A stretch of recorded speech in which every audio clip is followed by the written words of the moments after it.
আল্লাহকে আল্লাহ বলে ডাকতে পারতা না। এই জবান দিয়া তুমি তোমার সন্তানকে সন্তান বলে ডাকতে পারতা না। আমি আল্লাহ কত বড় দয়ার, কত বড় মেহেরবানি করে এই জবানটাকে আমি আল্লাহ সুস্থ করে বানাইলাম। আল্লাহ বলে এই জবান দিয়ে মিথ্যা কথা বলতে পারবা না, এই জবান দিয়ে গালিগালাজ করতে পারবা না, এই জবানটাকে সঠিক কাজে ব্যবহার করবা। বান্দা তুমি তোমার জবানের দায়িত্বশীল। আল্লাহ বলেন আমি আল্লাহ এই হাত বানাইলাম, এই হাত দিয়া তুমি আমি আল্লাহর কোরআন স্পর্শ করবা, এই হাত দিয়া তুমি ভালো জিনিস স্পর্শ করবা, আমি আল্লাহর ঘর বাইতুল্লাহ স্পর্শ করবা। এই হাত দিয়া তুমি অন্যায় কাজে ব্যবহার করতে পারবা না, এই হাত দিয়া তুমি খারাপ কাজে ব্যবহার করতে পারবা না। কিন্তু আজকে আমাদের দেশে এই হাত দিয়া কলমের কুচা দিয়া এই দেশের কোটি কোটি টাকা নষ্ট করতেছে।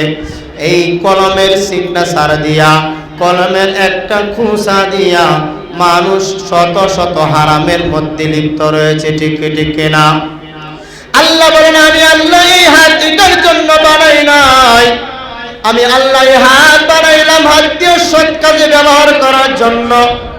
আল্লাহ নবী বলেন তুমি তোমার হাতের দায়িত্বশীল, তুমি তোমার জবানের দায়িত্বশীল। এরকম ভাবে আল্লাহ পাক রব্বুল আলামিন আল্লাহ নবী সাহাবীদেরকে বলে দিলেন। আল্লাহ পাক রব্বুল আলামিন বলেন আফাহাসিবতুম আন্নামা খালাকনাকুম আবাসান ওয়া আন্নাকুম ইলাইনা লা তুরজাউন।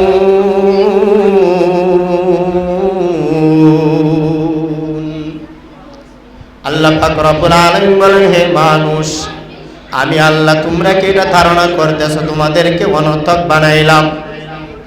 আমি আল্লাহ তোমাদেরকে অনর্থক বানাই নাই। আমি আল্লাহ তোমাদেরকে আমি আল্লাহর একটা উদ্দেশ্য করে সৃষ্টি করেছি। আমি আল্লাহর দরবারে একদিন তোমাদের ফিরে আসতেই হবে। তোমরা এটা মনে মনে ভাববা না যে এই দুনিয়া থেকে তোমরা আমি আল্লাহর দরবারে ফিরে আসবা না। একদিন না একদিন আমি আল্লাহর দরবারে তোমাদের ফিরে আসতেই হবে। আল্লাহ পাক রব্বুল আলামিন বলেন এই দুনিয়ার জমিনে আমি আল্লাহ তোমাদেরকে বানাইলাম আমি আল্লাহর হুকুম পালন করার জন্য, আমি আল্লাহর ইবাদত করার জন্য, আমি আল্লাহর আদেশ পালন করার জন্য, আমি আল্লাহর হুকুম পালন করার জন্য, আমি আল্লাহ যা আদেশ করেছি তা পালন করার জন্য, যা নির্দেশ করেছি তা থেকে বিরত থাকার জন্য। এই কারণে আমি আল্লাহ তোমাদেরকে দুনিয়ার জমিনে বানায়া পাঠাইলাম। আল্লাহ পাক রব্বুল আলামিন বলেন ওয়া মা খালাকুতুল জিন্না ওয়াল ইনসা ইল্লা লিয়াবুদুন।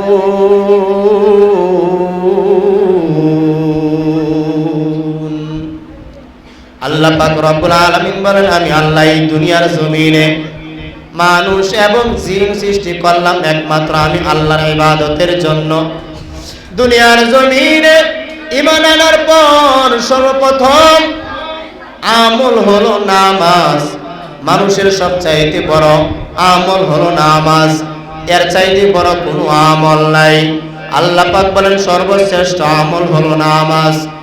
আল্লাহ পাক রব্বুল আলামিন বলেন আমি আল্লাহ তোমাদেরকে দুনিয়ার জমিনে 5 ওয়াক্ত নামাজ দিলাম। যারা 5 ওয়াক্ত নামাজ পড়বা আমি আল্লাহ তোমাদেরকে 5 ওয়াক্ত নামাজের বিনিময়ে জান্নাত দান করব।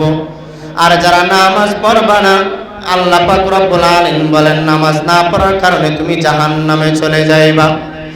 আল্লাহ পাক রব্বুল আলামিন বলেন এই দুনিয়ার জমিনে আমি আল্লাহ 5 ওয়াক্ত নামাজ দিলাম। বান্দারে এই 5 ওয়াক্ত নামাজকে তোমরা সুন্দরভাবে আদায় করবা, সঠিকভাবে আদায় করবা। আল্লাহ পাক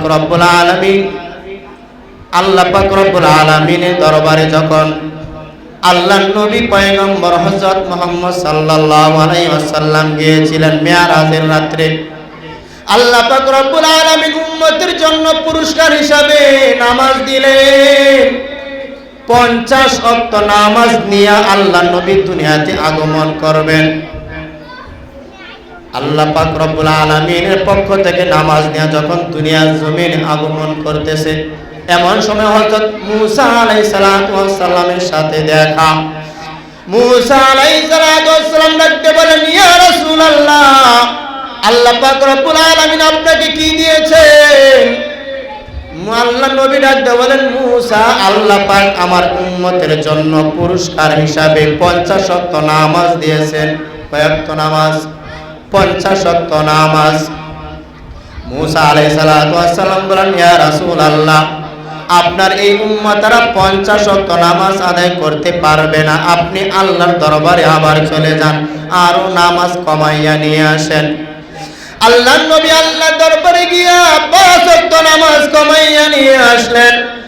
আবার মূসা নবীর সাথে দেখা। মূসা নবী ডাকতে বলে, ইয়া রাসূলুল্লাহ,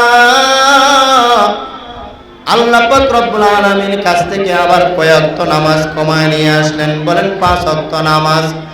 মূসা নবী ডাকতে বলে, ইয়া রাসূলুল্লাহ, এই 45 ওয়াক্ত নামাজ আপনার উম্মতরা পালন করতে পারবে না। এইভাবে বারবার 1 থেকে 9 বার পর্যন্ত আল্লাহর নবী আল্লাহর দরবারে গেলেন। যাইতে 45 ওয়াক্ত নামাজ কমাইয়া নিয়ে আসলেন। এবার সর্বশেষ আল্লাহর নবী আল্লাহর পক্ষ থেকে 5 ওয়াক্ত নামাজ এই উম্মতের জন্য নিয়ে আসলেন। মূসা নবীর সাথে দেখা। মূসা নবী ডাকতে বলে, ইয়া রাসূলুল্লাহ, কয় ওয়াক্ত নামাজ নিয়ে আসলেন? বলে 5 ওয়াক্ত নামাজ। মূসা নবী বলেন, আপনি আবার আল্লাহ দরবারে যান, আরো কমাইয়া নিয়ে আসেন। আল্লাহ নবী ডাকতে বলে, মূসা, আমার লজ্জা হয়, 9 বার পর্যন্ত গিয়েছি, আমি আর আল্লাহর দরবারে যাইতে পারবো না। এই 5 ওয়াক্ত নামাজ মেরাজ থেকে আল্লাহ পাক রব্বুল আলামিনের পক্ষ থেকে নিয়ে দুনিয়ার জমিনে আগমন করতেছেন। এমন সময় আল্লাহর পক্ষ থেকে গায়বী আওয়াজ। আল্লাহ পাক ডাকতে বলে, ও বন্ধু আমার, আমি আল্লাহ ওয়াদা করেছি 50 ওয়াক্ত নামাজ দিব, কিন্তু আজকে কমাইতে 43 ওয়াক্ত কমায়া দিলাম, আর মাত্র রয়েছে 5 ওয়াক্ত নামাজ।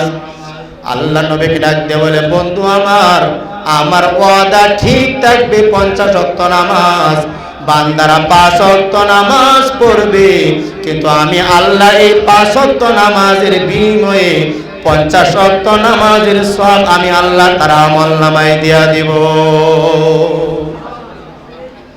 আল্লাহ পাক রব্বুল আলামিন এই উম্মতের জন্য 5 ওয়াক্ত নামাজ দিলেন। 5 ওয়াক্ত নামাজ দিয়ে দুনিয়ার জমিনে আসলেন। আল্লাহ পাক রব্বুল আলামিন উম্মতের উপর ফরজ করে দিলেন, বান্দার উপর ফরজ করে দিলেন। ঈমান আনার পরে সাথে সাথে সর্বশ্রেষ্ঠ আমল হলো নামাজ। নামাজ পড়তে হবে, এর বিকল্প কোনো রাস্তা নাই।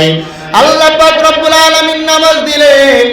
5 ওয়াক্ত নামাজের সময় আল্লাহ পাক আল্লাহর বান্দাদেরকে ডাকেন, হাইয়া আলাস সালাহ, হাইয়া আলাল ফালাহ, আসসালাতু খায়রুম মিনান নাওম। আল্লাহ পাক রব্বুল আলামিন বান্দাকে ফজরের সময় ডাকেন, বান্দা মসজিদে আসো, ঘুমের চেয়ে নামাজ ভালো, আর তুমি ঘুমাইও না। এইভাবে আল্লাহ পাক বান্দাদেরকে ডাকতে থাকেন, কিন্তু আমরা ঘুম থেকে জাগ্রত হই না, ফজরের নামাজ ঘুমের মাধ্যমে কাটাইয়া দেই। এইভাবে যখন জোহর পর্যন্ত চলে আসে, জোহরের সময় আবার আল্লাহ পাক ডাকতে থাকেন, হাইয়া আলাস সালাহ, হাইয়া আলাল ফালাহ। জোহরের সময় ডাকেন, কিন্তু জোহরের সময় আমি বান্দা মসজিদে আসি না। আসরের সময় হয়ে যায়, আসরের সময় আবার আল্লাহ পাক বান্দাদেরকে দয়ার সাথে ডাকতেছেন, হাইয়া আলাস সালাহ, হাইয়া আলাল ফালাহ বলে। আসরের সময়ও আসে না, এইভাবে মাগরিবের সময়ও আসে না, এশারের সময়ও আমি বান্দা মসজিদে আসতে পারি না। এইভাবে রাত দিন 24 ঘন্টা কাটায়া দিতেছি। আল্লাহ পাক রব্বুল আলামিন কবরের মধ্যে বেনামাজদেরকে 5টা শাস্তি দিবেন। এর মধ্যে একটা শাস্তি আছে কবরের মধ্যে। বিষাক্ত সাপ কবরের মধ্যে আপনাকে সবল দিতে থাকবে, দংশন করতে থাকবে। ওই সাপ বলবে, আমার পয়গম্বর, আমার পরওয়ারদিগার আল্লাহ পাক রব্বুল আলামিন আদেশ করেছেন, যারা ফজরের নামাজ পড়ে না তাদেরকে জোহর পর্যন্ত দংশন করার জন্য, যারা যোহরের নামাজ পড়ে না তাদেরকে আসর পর্যন্ত দংশন করার জন্য, যারা আসরের নামাজ পড়ে না তাদেরকে মাগরিব পর্যন্ত, যারা মাগরিবের নামাজ পড়ে না এশা পর্যন্ত, যারা এশার পড়ে না ফজর পর্যন্ত তাদেরকে দংশন করার জন্য আল্লাহ পাক আমাকে আদেশ করেছেন। যারা বেনামাজি নামাজ পড়ে না এইভাবে তাদেরকে সাপ কবরের মধ্যে সুবল দিতে থাকবে, কিয়ামত পর্যন্ত এইভাবেই চলতে থাকবে। যারা বেনামাজিদেরকে এরকম ভাবে আল্লাহ পাক শাস্তি দিবেন, তাদের কবরের মধ্যে আল্লাহ পাক আগুন জ্বালাইয়া দিবেন। আল্লাহ পাক রব্বুল আলামিন বলেন, যারা নামাজ পড়ে না বেনামাজি, আমি আল্লাহ তাদেরকে দুনিয়াতে তাদের হায়াত কমাইয়া দেই, হায়াতের মধ্যে বরকত পায় না, রিজিকের মধ্যে বরকত পায় না, কোনো কিছুর মধ্যে বরকত পায় না, চলাফেরার মধ্যে বরকত পায় না, সময়ের মধ্যে বরকত পায় না। আমি আল্লাহ সব কিছুর মধ্যে বরকতহীন করে দেই। আল্লাহ পাক রব্বুল আলামিন এরকম ভাবে বেনামাজিদেরকে শাস্তি দিবেন। আল্লাহ পাক রব্বুল আলামিনের পক্ষ থেকে নামাজ নিয়ে আসলেন পয়গম্বর দুনিয়ার জমিনে। আল্লাহ পাক রব্বুল আলামিনের পক্ষ থেকে 5 ওয়াক্ত নামাজ নিয়ে আয়েশা নবী ডাকতে বলেন, হে আমার উম্মতের দল, তোমরা 5 ওয়াক্ত নামাজকে আঁকড়াইয়া ধরো, 5 ওয়াক্ত নামাজ সুন্দরভাবে আদায় করো। কিন্তু আজকে আমরা ওই নবীর উম্মত হইয়া, এত মায়ার নবী, যে মায়ার নবী প্রত্যেকটা উম্মতের জন্য চোখের পানি ফেলে ফেলে কান্না করেন, কিয়ামতের ময়দানে ওই নবী ইয়া উম্মতি বলে কান্না করবে। হাসরের ময়দান সমস্ত নবীরা ইয়া নাফসি বলে কান্না করবে। ইব্রাহিম বলবেন ইয়া নাফসি, মুসা নবী বলবেন ইয়া নাফসি, ঈসা নবী বলবেন ইয়া নাফসি, আদম নবী বলবেন ইয়া নাফসি। সমস্ত উম্মতের কথা পর্যন্ত বলে যাবে, কিন্তু আমার নবী ইয়া নাফসি বলবেন না, নিজের ফিকির করবেন না, বারবার বলবেন ইয়া উম্মতি বলে কান্না করবেন। ওই নবী বলেন, উম্মতারা 5 ওয়াক্ত নামাজ তোমাদের জন্য রেখে গেলাম, এই 5 ওয়াক্ত নামাজকে আঁকড়াইয়া ধরো, সঠিকভাবে পড়ার মতো চেষ্টা করো। কিন্তু আমরা ওই নবীর উম্মত হইয়াও আজকে আমাদের মধ্যে নবীর আদর্শ নাই, আমাদের মধ্যে নামাজের কোনো অংশ নাই। আজান শুনে আছো যারা বিছানায়, তাদের জন্যে কান্দেন নবী মদিনায়, তাদের জন্যে কান্দেন নবী মদিনায়। এই নবীর জন্য কি মায়া লাগে না,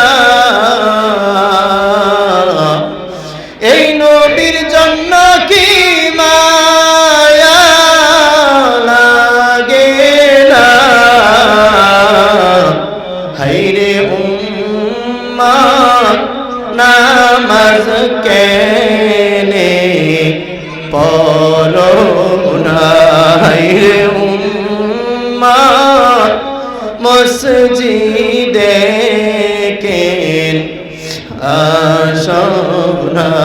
আজান শুনে আছো যারা বিছানায়, তাদের তাদের জন্যে কান্দেন নবী মদিনায়, তাদের জন্যে কান্দেন নবী মদিনায়।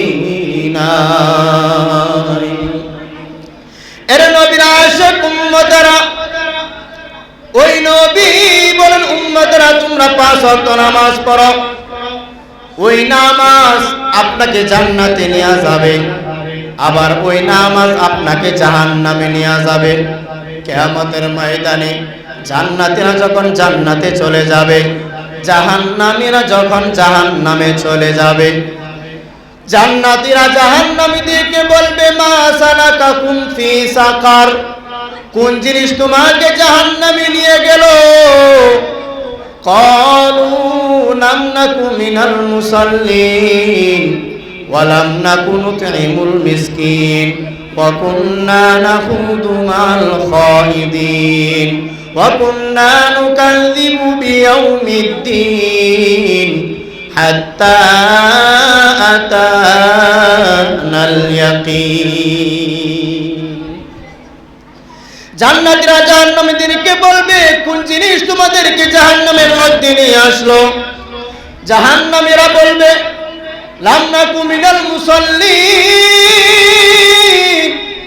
ও জান্নাতি ভাইরা, দুনিয়াতে আল্লাহ পাক রব্বুল আলামিন নামাজ দিয়েছিলেন, কিন্তু দুনিয়াতে আমরা নামাজ পড়তাম না, নামাজের ধারের কাছেও যাইতাম না, নামাজকে আমরা পছন্দ করতাম না, এইভাবে আমরা দিনকে দিন রাত কাটাইয়া দিলাম। 1 নাম্বার কারণ। 2 নাম্বার কারণ ওয়া কুন্না নাখুদু মাআল খাইদিন ওয়া লাম নাকু নুতঈমুল মিসকিন। দুনিয়াতে আল্লাহ পাক রব্বুল আলামিন আমাদেরকে অর্থ সম্পদ দিয়েছিলেন, কিন্তু কোনোদিন যারা মিসকিন অসহায় গরিব মানুষ এদেরকে কোনোদিন এক বেলার খাবারের ব্যবস্থা করি নাই, এক বেলা খাবারের জন্য আয়োজন করি নাই। আল্লাহ পাক রব্বুল আলামিন পরের অংশে বলেন জাহান্নামীরা বলবে ওয়া কুন্না নাখুদু মাল খাইদিন। জাহান্নামীরা বলবে জান্নাতি ভাইরা আমার, দুনিয়াতে আমরা যারা সমালোচনা করতো তাদের সাথে আমরা সমালোচনা করতাম, যারা গীবত শাকায়াত করতো তাদের সাথে গীবতে অংশগ্রহণ করতাম, যারা আলেমের বিরুদ্ধে সমালোচনা করেছে তাদেরকে আমরা সাপোর্ট করতাম, তাদেরকে আমরা দুনিয়া জমিনে পছন্দ করতাম। ওয়া কুন্না নুকাযযিবু বিয়াউমিদ্দিন, আর দুনিয়াতে আমরা হাসর নাসর কিয়ামত দিবসকে আমরা অস্বীকার করতাম, মিথ্যা বলতাম। এইভাবে আমরা দিনকে দিন কাটাইয়া দিলাম। একটা সময় দেখা গেল হাত্তা ইয়াতিয়ানাল ইয়াকিন, শেষ পর্যন্ত মৃত্যু আমাদেরকে পাকড়াও করে ফেললো, আমাদের মৃত্যু হয়ে গেল। তওবা করার সুযোগ পাইলাম না। জাহান্নামীরা এইভাবে জান্নাতীদেরকে বলবে, জান্নাতীদের মনে আনন্দ, দুনিয়াতে আমরা নামাজ পড়েছি, দুনিয়াতে আমরা আল্লাহর হুকুম মানার কারণে আজকে আমরা জান্নাতে প্রবেশ করতে পারলাম। তারা দুনিয়াতে নামাজ পড়ে নাই, আল্লাহর হুকুম অমান্য করার কারণে আজকে আল্লাহ পাক তাদেরকে জাহান্নামে দিয়েছেন। এরে নবীর আশিক উম্মতের দল, ওই মায়ার নবী উম্মতের জন্য চোখের পানি ছেড়ে কান্না করেন। কত মায়ার নবী আমার, কিয়ামতের ময়দানে আমার নবী আমার আপনার জন্য কান্না করবে। একটা উম্মত যতদিন পর্যন্ত জাহান্নামে থাকবে, আল্লাহ নবী বলেন আমি নবী ততদিন পর্যন্ত জান্নাতে প্রবেশ করব না। সুবহানাল্লাহ। আম্মা জান আয়েশা সিদ্দিকা রাদিয়াল্লাহু তাআলা আনহা বলেন, একদিন দেখি আল্লাহর নবী হুজরায় বসে কান্না করতেছেন। জিজ্ঞাসা করলাম কারণ কি? নবী আপনি কেন কান্না করেন? আমি অল্প বয়সে আপনার বিবাহ বন্ধনে আবদ্ধ হলাম, এই অল্প বয়সে আমার বুঝ কম, এই অল্প বয়সে যদি আপনাকে কোনো কষ্ট দিয়ে থাকি তাহলে আমাকে মাফ করে দেন। কোনো কষ্ট দিয়েছি কিনা। আল্লাহ নবী বলেন, আয়েশা তুমি কোনো কষ্ট দাও নাই, তাহলে আপনি কেন কান্না করেন? আল্লাহ নবী ডাকতে বলে, আয়েশা আমি নবী আমার উম্মতের কথা মনে পড়ে গেছে, কিয়ামতের ময়দানে আমার উম্মতের কি অবস্থা হবে। সমস্ত নবীরা উম্মতের কথা পর্যন্ত ভুলে যাবে, কিন্তু আমি নবী আমার উম্মতদেরকে বলবো না। সমস্ত নবীরা ইয়া নাফসি নিজের ফিকির করবে, কিন্তু আমি নবী নিজের ফিকির করব না, উম্মতের কথা ফিকির করব। কিয়ামতের ময়দানে উম্মতের জন্য ফিকির করবেন। দুনিয়াতেও আল্লাহর নবী উম্মতের জন্য কত ফিকির করেছে। ওই মায়ার নবী দুনিয়ার জমিনে দিনকে প্রতিষ্ঠিত করার জন্য, নামাজকে প্রতিষ্ঠিত করার জন্য যুদ্ধের ময়দানে পর্যন্ত গিয়েছেন, শরীর থেকে রক্ত মুবারক পর্যন্ত গিয়েছেন। কেমন মায়ার নবী আমার নবী তায়েফের ময়দানে গেলেন। তায়েফের বড় বড় বেঈমান কাফেররা কয় মক্কার জমিন থেকে একটা পাগল আইছে। শিশু শিশু বাচ্চাদেরকে বলে ওই পাগলটাকে পাথর মেরে তাড়াইয়া দাও। ওই শিশু বাচ্চাগণ আমার নবীকে চিনে না, নবীকে পাথর মারে। বাচ্চাগুলো এমন ভাবে নবীর গায়ে পাথর মারে মনে হয় যেন বৃষ্টি বর্ষণ হচ্ছে। আল্লাহর নবীর শরীর থেকে রক্ত ঝরাইয়া পড়তেছে। আল্লাহ তাআলা সহ্য করতে না পেরে জিবরাইলকে ডাকতে বলেন, ও জিবরাইল যাও, আমার নবীকে তায়েফের মানুষ আঘাত করতেছে, তায়েফবাসীদেরকে উল্টাইয়া দাও, তায়েফের জমিনটাকে উল্টাইয়া দাও। জিবরাইল আমিন আল্লাহ নবীর দরবারে এসে বলেন, ইয়া রাসূলুল্লাহ তায়েফের মানুষ আপনাকে আঘাত করতেছে, আল্লাহ সহ্য করতে না পেরে আমাকে পাঠাইছেন, আপনি অনুমতি দিলে ওই তায়েফ মানুষদেরকে উড়াইয়া দিব, ধ্বংস করে দিব। আল্লাহর নবী ডাকতে বলেন, ও জিবরাইল ভাই এই মানুষগুলো জানে না আমি আব্দুল্লাহর ছেলে মুহাম্মদ বড় এতিম। এই তায়েফের মানুষ জানে না আমার মা নাই, এই তায়েফের মানুষ জানে না আমার বাবা নাই। এই তায়েফের মানুষ যদি জানতো আমি মুহাম্মদ বড় এতিম, তাহলে তারা কোনোদিন আমি মুহাম্মদের উপর পাথরের আঘাত মারতো না। ও জিবরাইল ভাই এদেরকে তুমি ধ্বংস করিও না, একটা দিন ঠিকই আসবে, ওই দিন তারা ঠিকই বুঝবে আমি নবী মুহাম্মদকে চিনবে, সেই দিন তাদের দ্বারা দিনের কাজে লাগবে। জিবরাইল আমিন তাদেরকে উল্টায়া দেয় নাই।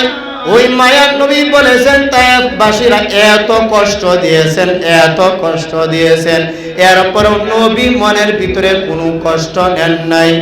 কেমন মায়ার নবী আমার ওই নবী ছোটকালে আম্মাকে হারাইলেন।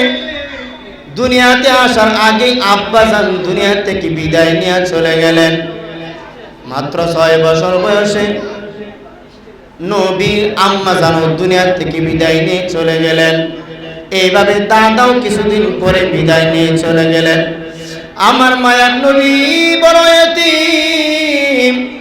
এই জন্য এখন নবীজি হাদিসের মধ্যে বলেছেন, যারা এতিম মানুষ, এতিম সন্তান তোমরা দেখবা, তাদের মাথায় হাত বুলাইয়া যদি দোয়া করো, নবীজি বলেন ওই হাতের নিচে যত পরিমাণ চুল থাকবে এত পরিমাণ সওয়াব আল্লাহ তাআলা তার আমলনামায় দান করবে।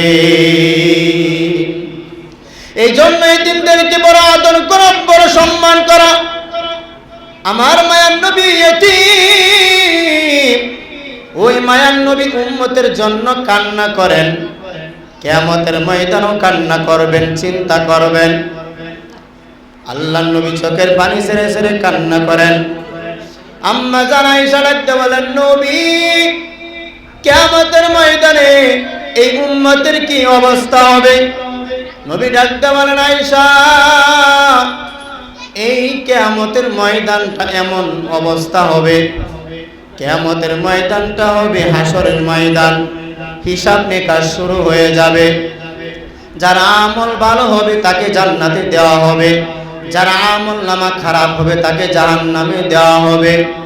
ওই কিয়ামতের ময়দানটা এমন অবস্থা হবে, সমস্ত মানুষেরা পুরুষ মহিলা সকলে উলঙ্গ হইয়া থাকবে। আম্মা জান আয়েশা বলেন, নবী উম্মতেরা কি লজ্জা পাবে না? আল্লাহ নবী ডাকতে বলেন, আয়েশা কিয়ামতের ময়দানটা এমন অবস্থা হবে, কেউ কারো দিকে তাকানোর সময় হবে না। সমস্ত নারীরা উলঙ্গ থাকবে, সমস্ত পুরুষরা উলঙ্গ থাকবে, কেউ কারো দিকে তাকানোর সময় হবে না। মুসা নবী, সমস্ত নবীরা কিয়ামতের ময়দানে নিজের ফিকির করবেন। মুসা নবী বলবেন, আল্লাহ আমাকে বাঁচানোর ব্যবস্থা করো। ইব্রাহিম নবী বলবেন, আল্লাহ আমাকে বাঁচানোর ব্যবস্থা করো, আমাকে বাঁচাও।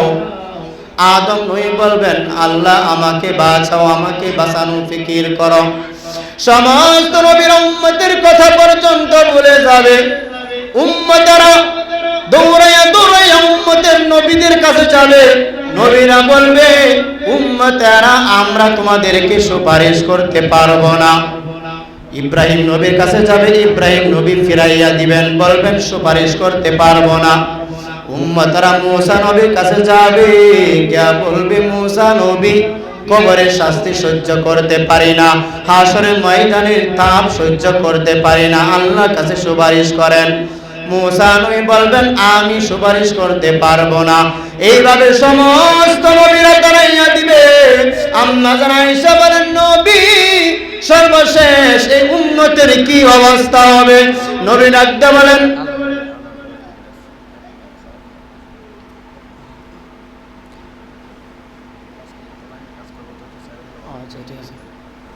নবী ডাকতে বলেন, ও আয়েশা হাসরের ময়দানে সর্বশেষ এই উম্মতেরা আমি নবী মুহাম্মদের কাছে আসবে সুপারিশের জন্য।